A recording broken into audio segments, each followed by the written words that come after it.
Yeah. Yeah. I mean, I still think still think my money is on like 3 billboards to kind of like to win a ton of awards. I don't know which ones, but I was telling Lindy, I was like, I think that Saoirse Ronan was really good in Lady Bird, and I think that's like everybody's like saying that that movie's the best and that she's going to win. But I really don't think you can. I don't think anybody in any category at the Oscars this year can beat Frances McDormand in 3 billboards. No, I just don't see it happening. Because there's not like a lot. I mean, besides like Woody Harrelson killing himself, I mean, there's not like a ton of action, which is okay. Yeah. But if you're gonna like make a movie nominated for Best Picture and you're not gonna do action, and you're not gonna do a love story or something like that, you better have some heavy duty acting. And her and Sam Rockwell just knock it out of the park. I mean, yeah, absolutely. I'm actually recording, so let's just play the intro. Let's get right into it. This is a good conversation to roll right into the podcast.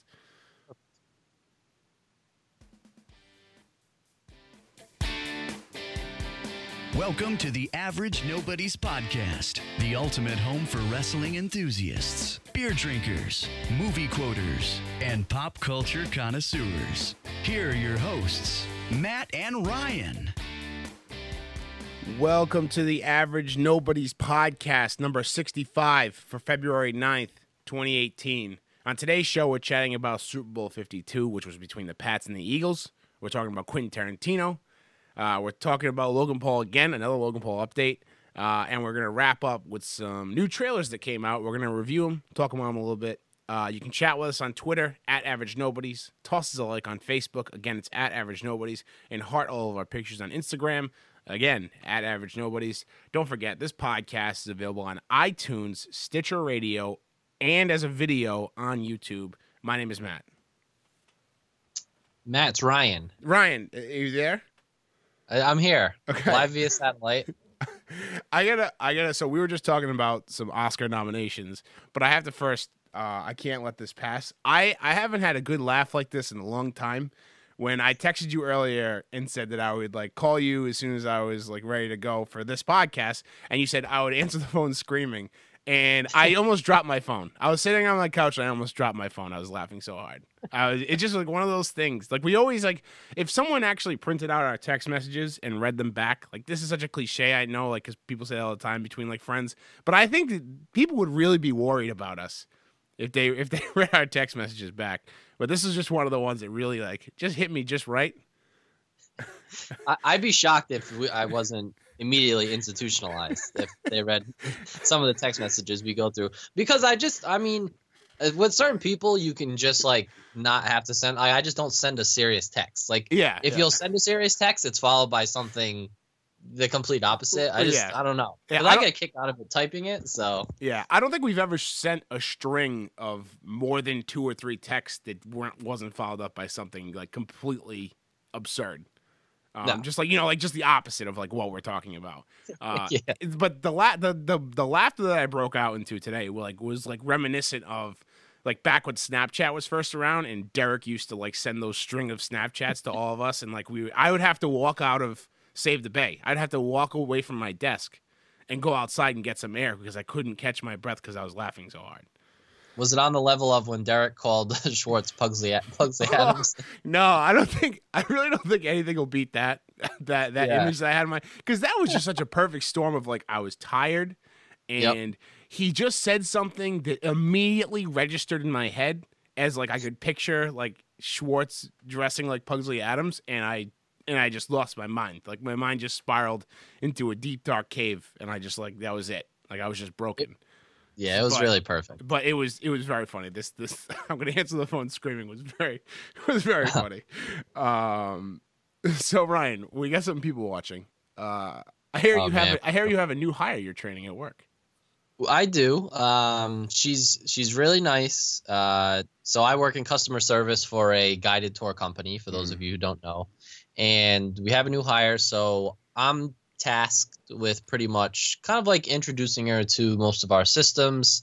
So she'll observe with me, and I'll kind of, show her how to do the day-to-day stuff in our jobs and get used to all the different like our intranet and like our reservation system and all that type of stuff. So to start, she has 4 parrots, which my life suddenly has been surrounded by parrots, and it's not something I'm very happy about. So the house that me and Holly are purchasing, there's parrots in the home, which is terrifying. I had to go today. The day we did a lead inspection on the house because it's an older house and it was painted a while ago. So we wanted to have a lead inspector come check out the paint, all that stuff, and they check inside too. And the parrots are squawking constantly. I know all about parrot squawking. Lindy's mom has parrots. How do you spend more than 30 consecutive seconds in that environment? Like I would lose my mind. Yeah, I think that after a while you get used to it, because when I first went over there, like every few minutes the parrots squawk. Yeah. And at least, right? And on average, every few minutes they squawk. And when I first started going over to Lindy's parents' house, like I noticed it all the time. But now when I go over there, it's like I don't even hear them anymore. Like I really don't. I don't hear them anymore. It just kind of is like white noise. And I know you're not a big fan of birds to begin with, so this must just absolutely be a nightmare scenario. It is. And I don't know if you saw last weekend's SNL. Yes, I did. With Natalie Portman. So on the Weekend Update, Colin Jost made a joke about the therapeutic peacock that someone tried to get on a flight. Yes. And he's like, has anyone ever said, hey, this confined space is a little too tight? You know what would make it better? Birds. Like, birds inside, I just don't get, that freaks me out. Just like hearing the flap of their wings and knowing I'm inside and they can't just fly away to the sky. Yeah. It just makes me uneasy. Luckily, these parrots are in their cage. But anyway, back to the new hire. She's very nice. She's a little strange. She's a little odd, which is fine. I'm a little odd as well. Yeah. And you kind of have to be to work in my department. Yeah, Ryan's new hire. If you're listening, you're in good company. You're in good company. Yeah. You know what? Because the last couple of people have not been that strange, and they haven't lasted longer than 2 years. Okay. So you need to be a little odd. You need to be able to just let things slide off your back. Like you can't take things personally because we deal with a lot of complaints and older people traveling, which is just a terrible combination. Yeah. But anyway, so on Thursday, she was observing with me. And now I had been sitting with her at this point for like an hour and a half. Mm-hmm. And we're talking. And then there was finally like a lull in the conversation. So she just goes, so yesterday was a big day for me.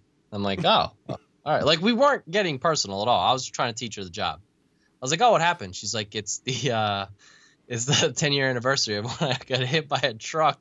What? In a mall parking lot. And I honestly, if it was in a different environment, I would have just broke down laughing and that would have been it. Yeah. But I kept it together because I'm at work. But I'm like, what? She's like, yeah, 10 years ago, I was hit by a truck in a mall parking lot. How bad was it? Was it like a really bad accident? Yeah. She said she has these like wires that connect from like her hip to her spine. Oh, wow. So she can use the right side of her body. Oh my and God. I did, but like now we're going from me saying, all right, so when you're going to add a note to a reservation, make sure you action guest relations. And then she's telling me yesterday was the 10-year anniversary of when she got hit by a truck. and I'm like, I just didn't know what to say. So I was like, oh, like what happened to the guy? And she's like, oh, he got off. Like if you get hit by a car in a mall parking lot, there's nothing they can do. I was like, that can't be true. That what is like mall parking lots like international waters? It's I don't know. Any crime can just happen in like the Province Place Mall garage and like nothing can happen to me. So I was like, oh, that doesn't sound right. And she goes, yeah, now that I think of it, I had a really bad lawyer. I was like, yeah. Oh my God. I was like, yeah, I think you did. But I was like, oh my God. So I mean, this is the fourth day that I've met this girl, this woman. But I'm looking forward to many more people watching stories to come. But that's fantastic. This one's gonna be tough to beat. You've never seen Arrested Development, right? I like in spurts, but nothing, not consistently. Henry Winkler is in it, and he's a lawyer, and it sounds like that he was her lawyer. His name's Barry Zuckerkorn, I think, and he's a terrible lawyer. Oh, he's hilarious. every time something happens, he tells them to like take to the ocean because nothing can happen on the ocean. He's like, take to the, he's like, there's like a flashback scene of him and his father. And his father is also a lawyer, and he's like a young lawyer, and like he's like with his clients, and like they're like, oh yeah, so like we might have done this, and this might be illegal, and he like leaps over the table, and he's like, take to the ocean. He's like, they can't prosecute you out there. But yeah, definitely had a bad lawyer, a very bad lawyer. That's not a thing. That's not a thing. And I'm hoping that like it wasn't me saying it that made her think that she had the bad lawyer. Like, imagine this whole time she just thinks that like mall parking lots are this anarchy, like anything. She's scarred. She'll never ever park in a mall parking lot again. Yeah, she can't step. It's like I felt bad, obviously, but yeah, I'm like, that's terrible. You can't think that a mall parking lot is just anything can happen. It's not that type of place. It's a parking lot. Like you can't just run people over. Yeah, imagine she goes to the police. Like she's like, oh yeah, sorry. Where did this happen? Oh, it happened at Swansea Mall Park. Oh, sorry. We can't do anything. That's out of our jurisdiction. Yeah, mall parking lot, man. Can't touch anybody in there. Yeah, no. I'll remember that next time. Next time I do something illegal, I'll just make sure I do it in a mall parking lot. So, as like you guys, Lindy and I are moving soon, and I think that I'm more like Holly's dad than I realized. I am selling. I just decided to start selling everything that I own. Wow. So in the move, nothing's coming with you. No. So I mean, I that's extreme. That's a bit of an exaggeration. But I am selling a lot of things, like mostly furniture, like furniture pieces and like things I don't use anymore. But I've been like just like going nuts the last few nights. Like I've been like packing up stuff, and then like whatever I like haven't used in a while, or I don't use anymore, or it's a piece of furniture that won't like fit in like the new house, I'm just selling. So usually my go-to is Craigslist. Craigslist is, I'm sure you've used it as well. Yep. It's a little clunky, right? To post stuff, it's kind of a pain. You can't really do it mobile. You have to like put the pictures on your computer in order to do it the correct way. It's kind of a pain in the ass. Most of the time, the people who you meet on Craigslist, they don't show up to pick up your thing. They're trying to lowball you, all this. So I started putting stuff on Craigslist, and some stuff wasn't selling. But then I remembered that Facebook also has like a Craigslist feature. It's called Marketplace. Yeah, Gary Vee is a huge proponent of that. Yeah, he like loves like, and that's a lot of times like I'll go through spurts of like just selling stuff on eBay and Craigslist, but I don't like doing it on eBay a lot because eBay's the best way to get exposure, no doubt. Like you'll sell anything you want on eBay, but you got to ship it a lot of the times unless you do only local pickup. They take a cut of what you sell, which sucks. But Craigslist is great. They don't do that. And Facebook Marketplace now has like the best of both worlds. You get the exposure that eBay gives you, but it's a local setting so people can come pick it up. And I thought this is great. Like I'll take pictures of everything. You take it right on your phone. You post them right on the app. You put a price. People can message you, right? Sounds great. And as soon as I started posting stuff that wasn't getting hits on Craigslist, I started getting messages on messages on messages, and it's less bots because on Craigslist you get a lot of bots that are trying to like, we'll send you a cashier's check, and I'm always like, cash only, please. But I started getting messages from a ton of people, and let me tell you, it started off great, and it's getting bad. This is like they're deranged people on this Facebook Marketplace. I was selling this coffee table, right? I listed it for $75. Of course, people are going to come back with like low ball offers and stuff, but realistically, I'll take 60, right? I had like 2 people lined up this week. They flaked on me. I was like, that happens on Craigslist too. But then this one guy was commenting on the post in Marketplace, and his first comment was just in all capital letters, please. Like, just all capital letters under a coffee table, please, just please. I had no description. Like it was just coffee table with hidden storage, $75, and he comments all capital letters, please. And then I've been drinking my coffee in my car. Yeah. I need a coffee table. So I go to my messages, and I noticed that he was like, for some reason, the way he was messaging me, it wasn't going through is because when you put stuff up, anybody can message you. But because I'm private, he must have went to instead of going through the listing, he went to my profile and messaged me. So it came through as like I needed to accept him to send me a message. And when I accepted it, there was like 50 messages explaining why he wanted the coffee table and why like all this I was like, okay, listen, you want the coffee table? Come get it. He was over here in a half hour, Ryan. I just sold it. I mean, I just saw he was like, and I thought I was gonna get murdered because he sounded like a crazy guy. He comes over here completely normal. Like he's like, oh yeah, I really like the coffee table. I grabbed it and was out of here. Paid me the full amount and it was gone. I couldn't believe it. People who it almost sounds like he thought it was some type of contest. Like he needed to have the best explanation of why he needs the coffee table. Yeah, and he started having conversations with himself. He was like, because I wasn't answering right away, right? Because I didn't see it at first. He was like, "Oh, I can come pick it up tonight." This was Wednesday. He's like, "I can come pick it up tonight." And then like a few minutes later, he was like, "Actually, tonight's not good." And then he's like, "I'll pick it up tomorrow." And he was like, "Tomorrow in the morning." And then he responded to himself again, no, tomorrow afternoon. And then, oh, tomorrow's not good. How about I come Friday? And I was like, dude, if you can come here in the next half hour before I podcast, like it's yours. Come grab it. I even gave him like a little side table that like matched it, and he was like over the moon. So Facebook Marketplace, so far, it's 50-50, but it's definitely better than Craigslist. I will say that. Yeah. It seems like more efficient, although it's not going to necessarily take away the crazies. Yeah, I think that that's just a given. I think that there's always going to be people that are going to they're looking for stuff and like they flake out on you, or they're just like a little eccentric. That's fine. I just like that I can sell stuff without like, getting taxed on what I'm selling or not getting a cut taken from me. You know what I mean? Like I just like that I can just sell stuff like very simply. You take this, you give me cash, transaction over. Yeah. So I got a few more things listed on there, so we'll see how it goes. Nice. Well, I wish you the best of luck. Thank you. So, Super Bowl. So I mean, I know it's Friday, but I feel like the Super Bowl, like this particular game, it's still kind of lingering around. There's still a lot of storylines that are pretty, like there's still a lot of NFL storylines going on even today. Like big news, or was it yesterday? Big news out of the 49ers camp. Woo! Yeah, big news, huh? For your boy, Jimmy G, $137 million, 5 years. Yep, not bad. Not 27 bad. million. Yeah. Yeah, that's not bad at all. It's the highest in the NFL right now. It is, yeah. So it's tough.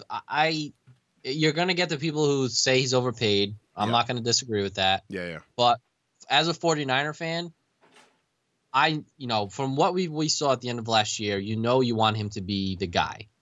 And if you would have told me at the end of the season that we would have got Jimmy G locked up into a contract the week after the Super Bowl, I don't care what you're paying him, because now any other free agents you want, any other veterans who are, looking to join a team, Jimmy G's there. People want to play for him. He clearly has this intangibility where people like to play for him. You saw it with the 49ers. I mean, they were 1-10 before he took over.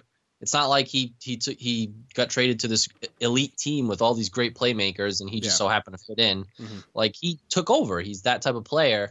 So now you have the whole offseason, and they still have they're going to have the 9th or 10th pick in the first round, depending on the coin toss. I mean, maybe they'll be trading picks. Who knows? And there's a lot of talent out there this year. Yeah, before we get into more Super Bowl stuff, that's huge. Like, for them to lock in their quarterback like that frees them up for the offseason.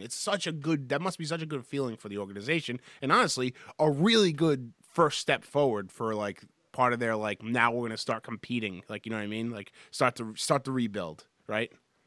Yeah, absolutely. So, I mean, I'm all right with it. It's, it's not, it's a lot, but they still have a ton of cap space. Yeah. They still have like $77.5 million to spend. That's awesome. They have such a bright future. That's great. I wish the Bucs were in that position. Yes. But I think that's why they gave him so much too, is because they knew they had so much to spend. And if you can take care of that now. Yeah. Because name me 5 other guys on the 49ers roster. Like, they're not paying anybody anything. Hyde's the only other big name that might. But you know what? He's like on that brink of good to great that they're not going to overspend on him. Yeah. If he's going to be a dick and wants a crazy contract, see you later. Yeah. You don't want people like that. And people are always like, like that amount of money. I heard some people at my work talking about this. It's like, he'll become unmotivated. I don't think some guys are like that. I think that guys like Jimmy G, that money only motivates them more to be good. Right. So I think he wants to hold up his end of the bargain as Yeah. playing like the highest paid player. Right, exactly. And I think that this is like less about the. Oh, of course, the money is great. I'm sure he's celebrating right now. But I mean, he is now the franchise quarterback for an a storied organization. You know, a place for him to like really like sink his teeth into, like as the starting quarterback, where he never had that opportunity before. So it must be great for him. He must be like so excited to be in that position. So that's great. But this doesn't sit well like less than a week after. For Patriot fans, less than a week after losing in the Super Bowl, I think, because I think they liked having that security blanket behind Tom Brady. I've honestly, up until this was announced yesterday, I think Patriots fans still thought Jimmy G was coming back to them. Yeah, absolutely. G-Mac, buddy lives upstairs. He had a tweet earlier. I don't know if it was earlier in the season or earlier in the week. It was after Jimmy G got traded, but before he obviously signed yesterday, saying that he's like, yeah, he'll be back on the Patriots. And I'm like, no, he's not. He's not coming back to the Patriots. It's not happening. Not happening.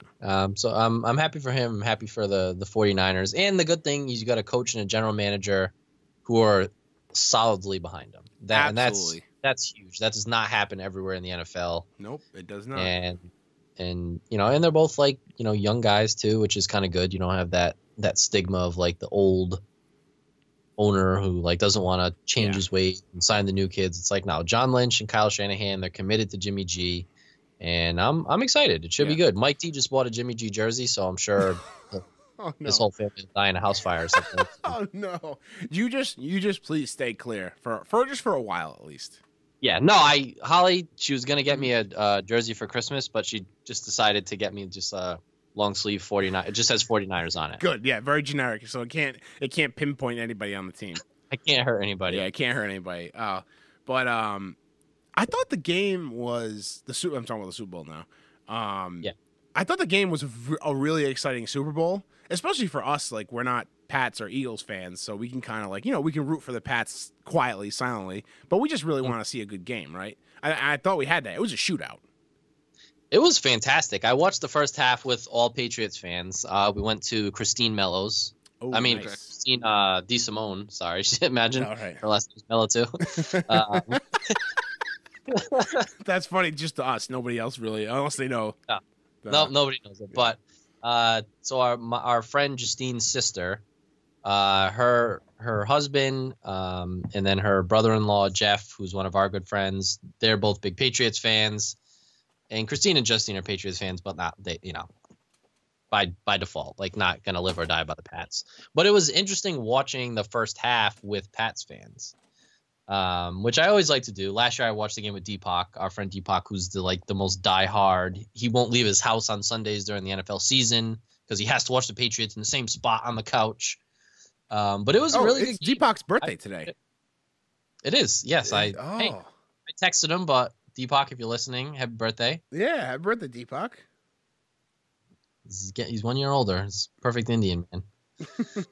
But yeah, I thought it was a great game. Interesting move. I know this is like a couple bullets down, but the Pats defense giving up 41 points and giving up 41 points pretty consistently. Like, it wasn't like the Falcons Super Bowl last year where they got hot and then the Pats defense figured it out. Yeah. Pats defense never figured out the Eagles offense in this game. This was the first time that I really saw. I always said this, like, watch, because we live in New England. I could get to see every Pats game every week, even though I'm not a fan. But this is always something like the Pats always figure it out. They always figure out how to do it, and they always figure out how to get a leg up on defense. It never happened this game. It just kept being a shootout. And I think one of those reasons is because Malcolm Butler was sitting on the sidelines fully dressed, pads and everything. Still no explanation either, really. No, it's such an odd thing too, because he came out and put this like glowing like Instagram post about how like he's excited for his future and like the Pats organization was great to him. So I don't know. I have no idea what it could have been. He could have easily just gone scorched earth on the Pats organization and Coach Belichick easily. Yeah. So who knows what that's about? It's like, it's crazy, but it's a wild thing because Eric Rowe, the position that Malcolm Butler should have been playing, he was getting burned all game. Yeah, the stat was like, from Malcolm Butler's position on the field, Nick Foles on third down was 6 of 7 for 140 yards and a touchdown. Yeah, and that's huge plays in the game. Yeah, I mean that's the game right there, and it's odd because he played every defensive snap in the Titans game and the Jaguars game, and it seems like this wasn't like the plan. Like he seems like he was ready to play up until an hour before the game or whatever. So it's not like in practice they were like, all right, we're gonna sit you, which I still wouldn't understand. Like I know Belichick, New England fans are programmed to like trust Bill. Yeah. But at the same time, like you're not gonna play your best players. Yeah. Like and we're probably never gonna get an explanation because unless maybe when Butler signs with a new team, he'll do an interview or something. But Belichick's never gonna say. He's just gonna say it didn't work out. The formations or whatever. He's gonna have that football talk for it. And we'll never know. We'll never really know because it seems like Malcolm Butler is good to keep his mouth shut about it or whatever. You know what I mean? Like he already came out and said like who knows where he'll be at next year, but I'm sure he's not gonna want to play with the Patriots anymore.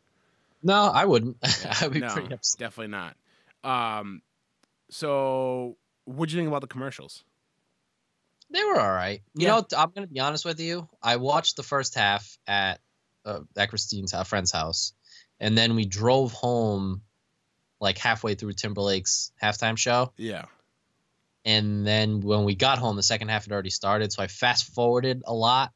So I didn't really get a lot of the commercials in the second half until like the start of the fourth quarter. The only one that stuck out to me was the Eli Manning Dirty Dancing one. Yes, that was one of the, like as a pure commercial, like that was one of the funniest ones. I think like that it was just hilarious. It was great. It was. One that stuck out to me and a negative was Dodge. Was it Dodge? Which one was the Dodge one? The Martin Luther King Jr. speech. Oh yeah. Yep. Bit odd to promote trucks.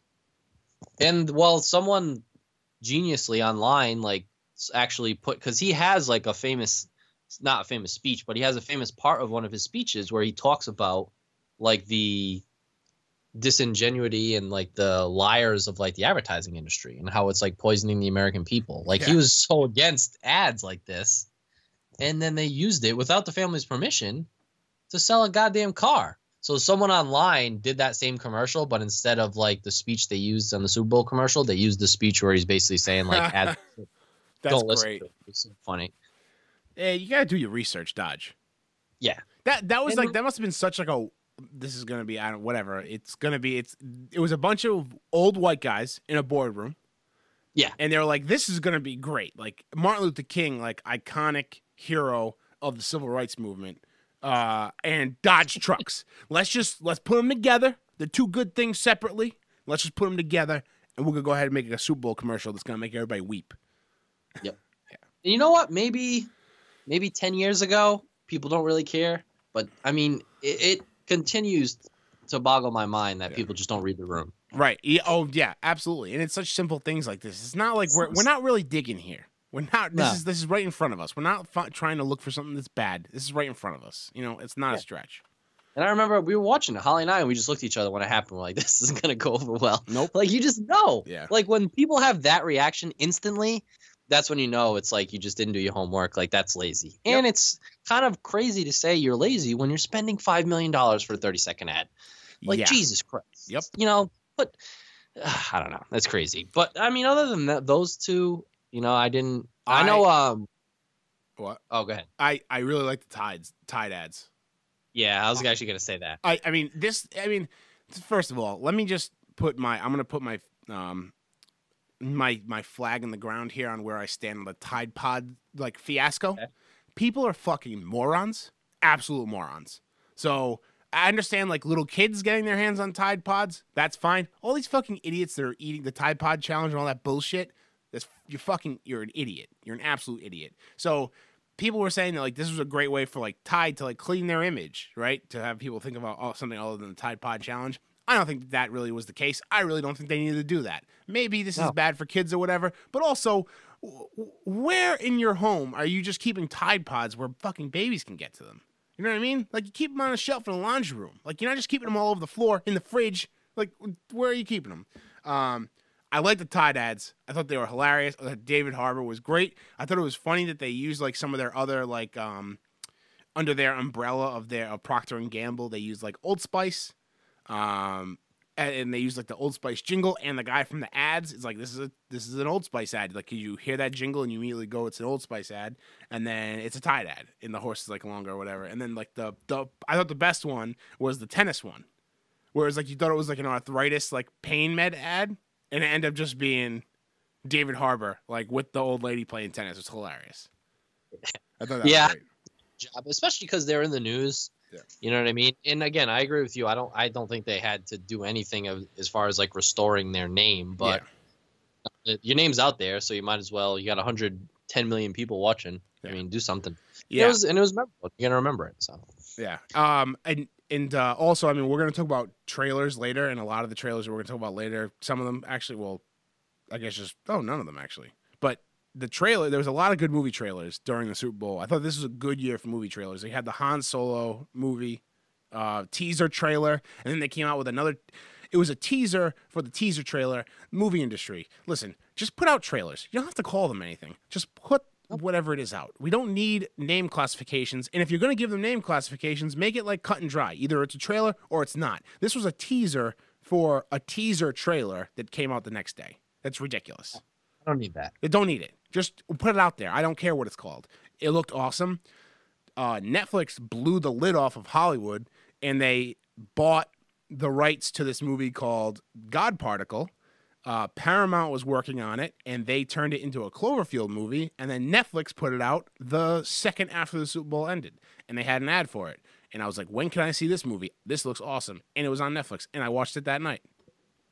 That was genius. Yeah, absolute genius. I haven't seen it yet, but I just love that move. Yeah. Like, because that's the next step with Netflix. When you have that ability, like they're not like a movie studio where you have, they bank on release dates and they need people to spend money on opening night or opening weekend. Netflix is banked on like availability. The easiest way to watch it, the most convenient way to watch it. I thought that was awesome. I'm so glad they did. Yep, I love it. Cool. Paramount came out and said that there's already another Cloverfield movie coming out in October that's going to hit theaters. So these movies are all over the place, and I love what they've done so far with the series. There's this real ambiguous connection to the original Cloverfield movie, in which I'm not going to give away any spoilers on how it might be connected, but. It's like there's such mystery around these movies and produced by J.J. Abrams, so it kind of makes sense. And then, of course, the Super Bowl halftime show, which you said you saw about half of it. Yeah, I watched half. I mean, it wasn't bad. I was unimpressed. Very unimpressed. Justin Timberlake was great. He played all his hits. I thought that was great. The Prince tribute was good. A lot of people were saying Justin Timberlake wasn't the person to do the Prince tribute. Which I kind of agree with. Yeah, a little bit. I'm not gonna hate on it. I'm not gonna sit here and not to do one in Minnesota. Yeah. I don't think it was like they plucked him out to do it. It's just you're in Minnesota, right? And how you want to Prince. Yeah. And I think you had to acknowledge Prince, because he was there before recently. Yeah, very recently. Yeah. What, 5 years ago or so? It's crazy. So and he was fine, but it's like a halftime show. You're expecting what Lady Gaga does, jumping off the stadium or something. Yeah. It should be it's. I'm all right if you want to sing your songs and do dancing and do microphone tricks, but this is the Super Bowl halftime show. You're not doing a set at House of Blues. I need a little bit more. Yeah, it was fine, but in a negative way. I'll tell you what. I was really hoping that we were going to be able to go back-to-back weeks with our podcast where we predicted something. And that, my Janet Jackson prediction was going to happen, where she was going to rip off a tearaway suit that Justin Timberlake was wearing. So bad. They did pay tribute to it. Did you catch that, or were you going by that time? Well, he sang the song they sang, right? Yeah, they sang the song, and then when he was about to say a line, "I'll have you naked by the end of the song," which is where the nip slip happened, he stops and he goes, "Ooh," and then he goes into the next song. Which I thought was, that was cute, that was funny, but there was a lot of rumors where there was going to be an NSYNC reunion. I would have lost my mind. That would have been cool. Yeah, that was really cool. Puppets. Yeah. Oh man, if they did the No Strings Attached video, I would have lost my mind. Big NSYNC guy. Yeah, it was okay. It was very okay. The game was a lot better than halftime. It was very exciting, and of course the Eagles win. And to be honest, seeing the videos and pictures of Philly after they won, I wasn't sure if they lost or if they won. That I still don't understand it. That Philly was going to burn their city to the ground whether they won or lost. They really were. Yeah, it's and crazy. And like you said, you can't tell the difference. No, and now like Philly kind of like shot themselves in the foot because they greased the polls, and then Philly fans just started tearing the polls down. Like I don't know if you caught any of so those. I mean, they kind of got around it. They did. Their ingenuity is off the charts. Yeah, but it's like why they were trying to loot stores, like loot Macy's and setting cars on fire. Like when the Red Sox won the World Series, I was in high school. I was in 2004. I was junior in high school. The last thing on my mind would have been to go and like light a car on fire or try to tear a street pole down. When they won again in 07, I was a freshman in college. Like again, like, and I'm drinking. I'm that age of like, who gives a shit? This is crazy. But like, you're supposed to be happy. Like happiness doesn't equate to like destroying things for me. I just don't get it. And they wear it like a badge of honor, but it's just very strange. Yeah. I mean, when we were in Boston, we were literally in Boston for the 2013 one. And we were sprinting through the streets, like having a grand old time. Not one person out of the thousands of people around Fenway that day, not one person was thinking about flipping cars or lighting anything on fire. No, I don't understand it. Yeah. Even if I like lost, like when the Red Sox lose or like a team I really root for loses in like a huge game, like I'm more sad. I'm not like I'm gonna burn this thing to the ground. Like I don't understand that reaction for anything. It's Philly fans, man. That's the way they Philly. are. Yeah, it's crazy. So I see this bullet here, the aftermath of like what's happening to the Patriots organization now. So Matt Patricia committed to the Lions. And we thought Josh McDaniels was going to commit to the Colts, but he ended up pulling out in the last second. I thought it was funny. I forgot who I was talking to. I'm like, Bill Belichick probably had a meeting like right after the Super Bowl and was like, yeah, guys, listen, so I'm going to be here a while longer. So you guys go out and like, start your career, like, further your careers elsewhere. And then as soon as Matt Patricia left the room, he like grabbed Josh McDaniels and was like, listen, you're staying. Matt Patricia's out. Just let him go. You're staying. And like just like let Matt Patricia go. But it's kind of exciting. Like I think this is the writing on the wall. I think he probably had a nice sit down with Josh McDaniels saying like, listen, I'm not going to be here for much longer. The team's yours after I'm gone, right? Yeah, and you know what? Like I agree with the move from every perspective for McDaniels, except that he like waited so long to do it. It kind of sucks for like any assistants they were hiring. It sucks for the Colts because every other coach got gobbled up. Yep. And so that like it's a shitty move on his part to wait that long, especially when you give the handshake agreement that you're going to do it.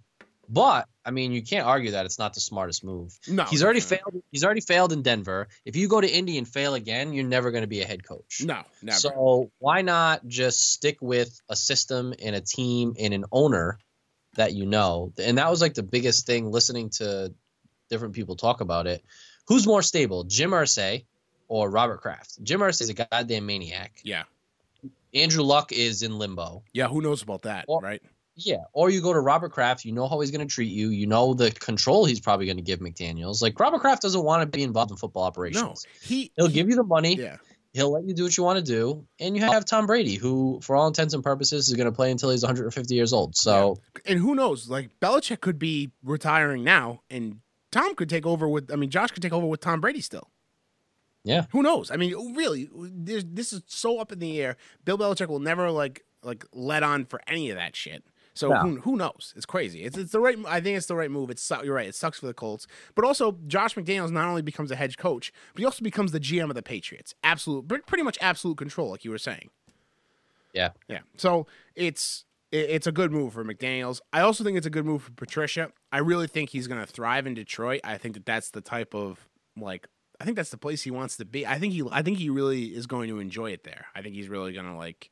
I don't know if he'll flourish really. I guess, but I think he's going to do well. I think he's going to like really like take the opportunity by the horns and really hopefully like I feel like Detroit is right there. Like I feel like with Matt Stafford is decent. He's getting paid a lot of money, so I don't know.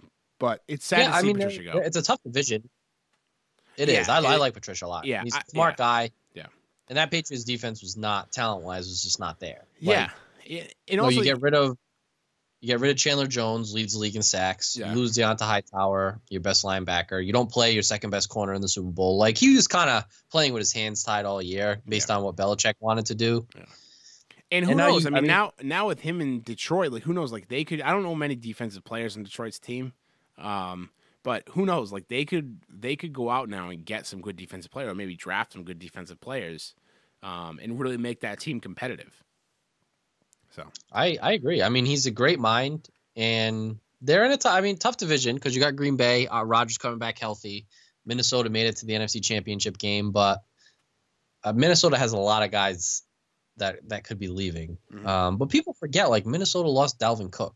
Yeah. Like, you have Dalvin Cook healthy in the playoffs. I mean, that guy changed the game. He was like what Deion Lewis was for the Pats. Yeah. So you go from Dalvin Cook to Latavius Murray, who's basically me behind there getting 4 yards. Like, that's huge. You know what I mean? Yeah. For their offense. And they didn't have Sam Bradford. I mean, they lost Bridgewater. So it's going to be a tough division, but yeah. I'm glad he's not going to like a team with no hope. You know, he could have gone to like the Jets or the Browns or something like that. And then it's like, that's not fair. That's not fair for a first-time head coach to go there and be like, all right, turn us around. It's like, what? We only won a couple games last year. Like, I can't. Yeah, I agree. Good for McDaniels, I guess. Yeah, I think it's. I'm really excited because I really do think McDaniels is like going to be in New England for a long time. So you know. And with their luck at drafting quarterbacks, he'll probably have another guy after Brady as well. All right, and then the last thing I think here we can just touch on quickly. Gronk might be retiring. He let it slip in a press conference. I don't know if you saw this, but someone asked about his future in the league and whatever, and if he's thought about retirement. And Gronk immediately said, in pure Gronk fashion, he's like, "Where did you hear that from?" Being like, instead of just like downplaying it, like way to like not be subtle about that shit. So I think he really is contemplating retirement. And the reporter basically just baited him into it.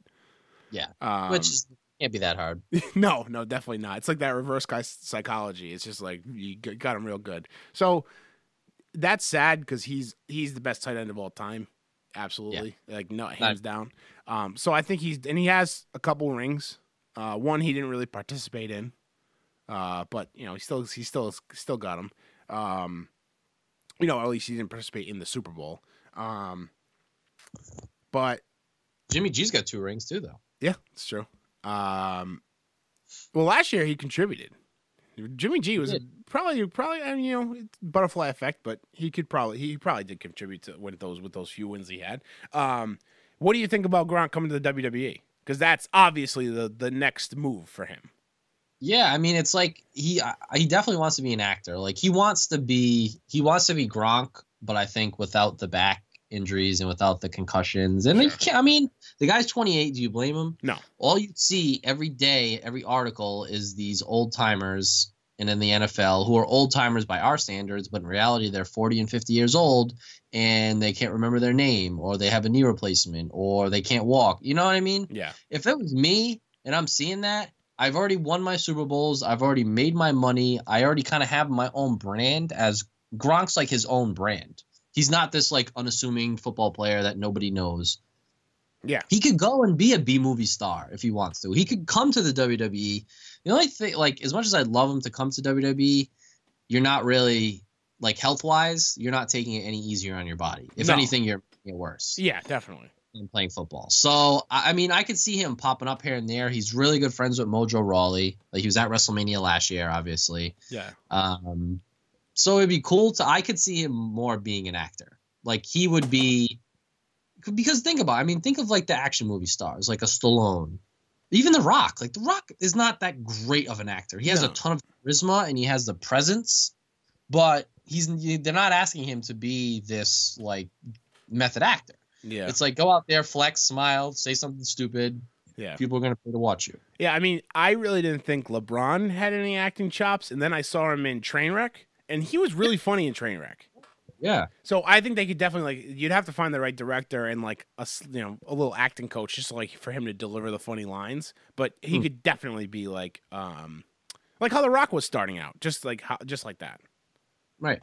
So I honestly I kind of hope he does it. If not this year, soon, because there's no need to just keep getting that concussion was scary. Yeah.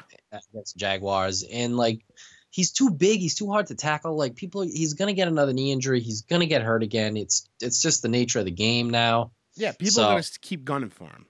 Right. For his safety, Gronk, get out. Yep. Get out. All right. I think that's enough talk about the NFL and the Super Bowl. Let's move on here. We're a little behind our normal schedule, but who cares? Logan Paul update. This is going to be quick. So Logan Paul, YouTube has officially pulled all ads from his videos, which is it's a shocking move. One, because when he came back, YouTube immediately started promoting him on the homepage of YouTube, which was a shocking move because of all the controversy with his previous few videos, and now it's like YouTube is like just like promoting their star, right? Regardless of what he did. They're saying it was like an algorithm that just like automatically started doing it, but there was like a custom message with it as well. So someone typed that out and put it up there. But now he has no advertising revenue from his YouTube videos. After these last couple of videos he's done, he's like back to his old ways. I won't go into it. It's like you can read all this stuff. I'm not gonna like feed into this shit. But no ads. It's not going to stop him from making money because he's making so many branded deals and he's selling like millions of dollars worth of merch every month. So, isn't that insane? $1 million. I couldn't believe when I read that. Millions a month. Yeah, millions a month of merchandise. It's crazy, but it's all these kids that want to be just like him, and that is the problem. That is the big problem. It's and that's the audience that never goes away. Yep. It's and because again they don't understand. They don't understand like why he's not making videos, why he's in trouble. So they're not gonna stop buying his stuff. Yep. And he's definitely taking advantage of that. Like you said, I don't want to give him more airtime or more room in our brains than necessary, but I felt like it was necessary to follow up since we've been talking about him. And it's a legit update. I mean, YouTube pulling all their ads, that's huge. That's great. That's huge. And who knows how long it'll be for? I hope it's just indefinitely. I hope it's not like a suspension type thing, because you really, as YouTube, you need to be better about. There are so many better channels with better content, and better is subjective. Hand up, that's subjective. But I'm saying like there's more like.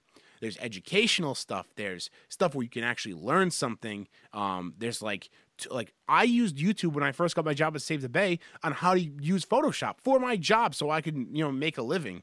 I'm like doing Photoshop and I didn't know how to do it. And there's so many tutorials. Those people are the people that should be getting the attention and the encouragement to make videos, not idiots like this. And again, it's subjective. You can enjoy these videos. That's fine.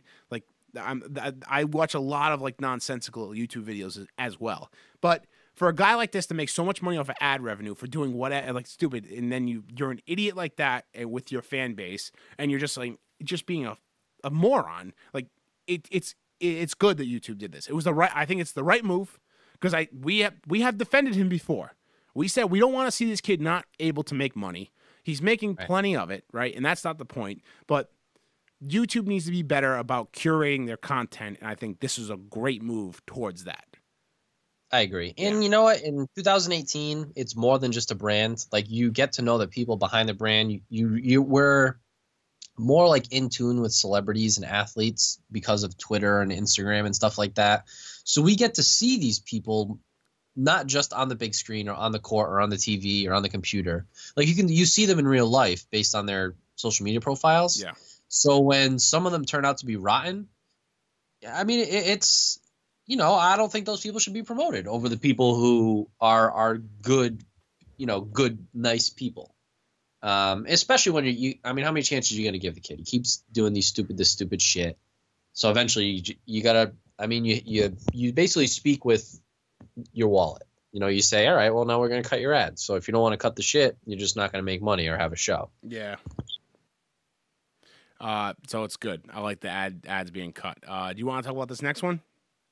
I mean, it's up to you. Yeah, I mean, so do you want to just give a quick little Spark Notes version of it?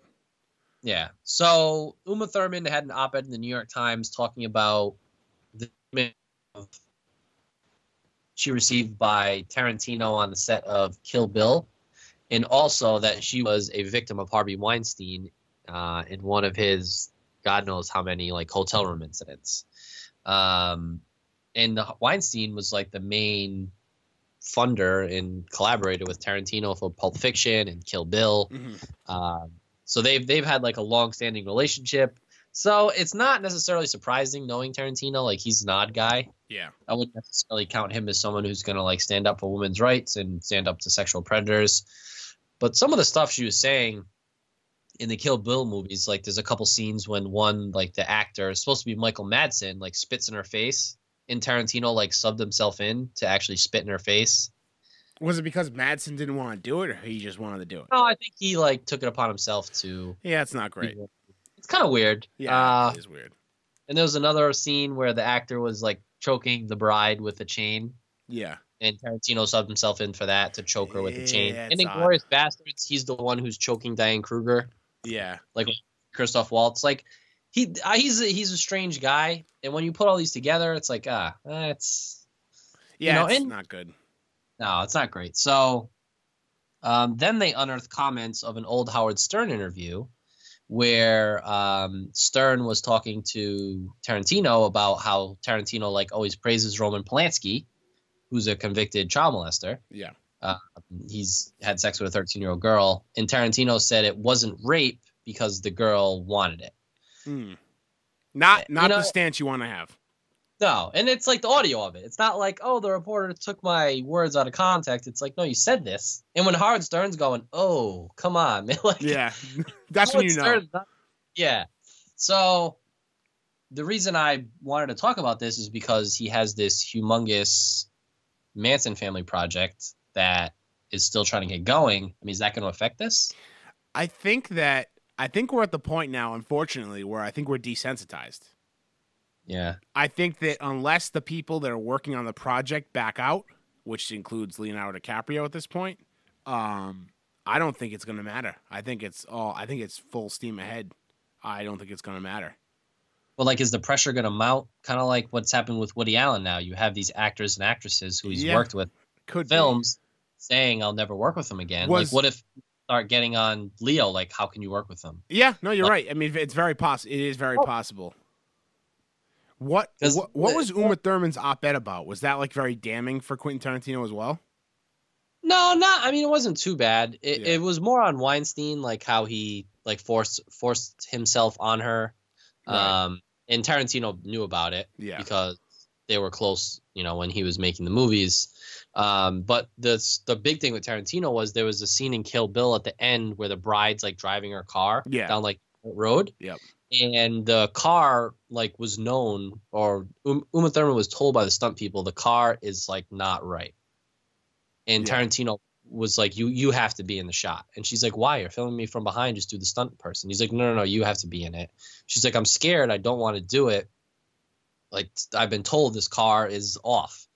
He made her do it, and she crashed into a tree. Yeah, like, I saw the video. It's wild. Yeah. And she had a fight to get that footage. For like 15 years. Yeah. And he just kind of comes off as unsympathetic to that, unsympathetic to when she told him about Weinstein abusing her. Again, not surprising, but it's just, I'm just kind of like sick of seeing people's work I enjoy, and they end up being awful. Yeah, that's so terrible. Like, it's Quentin Tarantino is one of my like filmmaking heroes.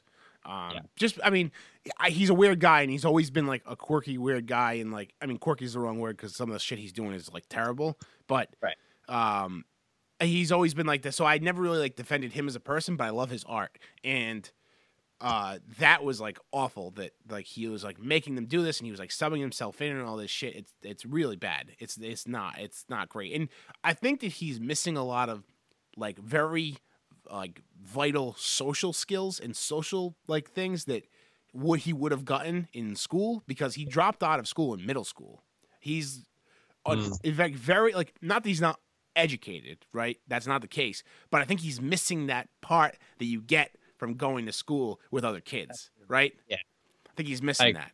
So, so that, I mean, that's not me defending him. Please, everybody. That's not me defending him. Just saying. And yeah, it's awful shit. We'll have to follow to see if, I mean, I'm sure it'll be in the news, but just kind of want to see like what's going to happen with his future projects, because he's such a methodical guy with like, he only makes, certain movies, every certain number of years. So I guess we'll just have to wait and see how this affects it. Yeah, so let's wrap up with a couple trailers that we're talking about, and then we'll do what we're watching. So Deadpool 2 got a proper teaser. It had one like a month ago where Deadpool was dressed up like Bob Ross, and I think we talked about that, and he was like doing the thing, and then he did like 10 seconds of like actual footage from the movie. But this one actually features Josh Brolin as Cable, and there's a funny little part where it's like the CGI arm is like the green screen arm. And Deadpool's like, "What the shit is this? Like, can you guys finish that up?" And like, it goes to him playing with action figures, and I thought that was like perfect for Deadpool 2. I agree. I thought it was a great thing that Josh Brolin, he's got like an underrated voiceover voice. Yeah. Yep. I thought it was really good. I like the humor. I mean, Deadpool's. I don't watch a lot of the superhero movies, but Deadpool is one. Not that he's technically a superhero, but that genre. Yeah. But I love the original, and I'm really excited for Deadpool 2. I love Josh Brolin. Yeah. And it's just like, I just like movies like this that can kind of make fun of themselves in a way. They took a dig at Justice League with the CGI thing. Yeah. Yep. It's like, it's not like we're trying to remove a mustache, and that was a huge thing with Henry Cavill, right? In Superman. Yeah, yep, that was huge. Yeah, we were talking about that in the movie podcast this week. How the Mission Impossible trailer dropped during the Super Bowl, and the new one, which I forget the name of it, and Henry Cavill's mustache is the mustache that they had to remove in the Justice League reshoots, and we were arguing, or just like making a funny that it's the most famous mustache in all of Hollywood, in cinema history. Yeah, yeah. So that was good, but it looks very good. Interesting they didn't do a Super Bowl spot. Yeah, I think Deadpool too. I think one of the reasons why Super Bowl commercials have been lacking recently, in the last few years, like not what they used to be, because I think companies are starting to realize they don't need to put an ad on the Super Bowl to get that kind of exposure. Yeah, you can just drop something on YouTube. Spend that money. Exactly. You can drop something for free and like, on YouTube, and like people are going to watch it. So yeah, I agree. Yep. And then of course we have the Venom teaser trailer, which dropped out of nowhere. Really, I mean, they had just wrapped filming a few like a month ago or so. Tom Hardy. What? Not that long ago. Yeah, no, not that long ago. So they came out with this trailer pretty quick, but when you watch it, you kind of see why. It's like because there was none of the Venom. Really, none of the Venom shots done. There was nothing of Tom Hardy in the Venom suit. It was really just him as Eddie Brock. Yeah, what do you think? So Venom is more of like an anti-hero. Yeah, right? he's more of an anti-hero, but also he's known to do villainous things and be a villain in some aspects. So, and we're still unsure what's going to happen here. Well, what's going to happen with this movie, because there's really nothing out about it, and this trailer really gives you nothing. I like that. Yeah, you don't get that often. Nope. I love Tom Hardy, and like he. Like, I've read an interview with him once where he, like, if he's going to be cast as a character, he has to physically sketch it out. Yeah. Like, he has to draw the character to before he'll agree to it. Yeah. So they'll say, Tom, we want you to be Venom. Like, he'll sketch out Venom. He's like a really good artist. And then from there, he'll try to visualize and put himself in that role. Yeah. Which, like, he did with Bane. He's done with like a bunch of other roles. So I'm really excited for this. I love Tom Hardy. I think he's a great actor, and it's a cool story to explore. What I wouldn't kill, or what I wouldn't do or pay to get a book of all his sketches from all his movies. Imagine that. That'd be so badass. Like, I'm sure that's not something that he's ever going to release, but I got to imagine he has all the sketches, right? And yeah, absolutely. Oh my God. Yep. Oh, I would kill for that. But that it looks really good. And I'm so confident in Tom Hardy as an actor that I know this movie is going to be, I know it's going to be good. And I know it's going to be like one of those superhero movies that transcends the genre. Kind of like how Logan did, kind of like how Deadpool did for comedy reasons and whatnot. Like, you don't have to be a superhero fan to enjoy it. And like how The Dark Knight did with Heath Ledger. It's going to be one of those movies. Yeah. So I'm so excited for it. I really hope, me and Adam were talking, we were texting, we were hoping that they don't even show him in the Venom suit in the trailers. I think that would be awesome for a theater reveal. Yeah. So that'd be cool. Why not? Yeah. You know what I mean? For a first look like that, that'd be perfect. Yeah, I think that'd be cool. And they need to really buckle that down, because really trailers are giving away too much these days. I like, absolutely. So all right, Ryan, what have you been watching? I've been watching a lot. I have been watching a lot. Movie wise, I've been on the Best Picture kick. So I watched 3 Billboards. Nice. Lady Bird. Excellent. And The Post. All 3 very good. 3 Billboards was the best out of the 3.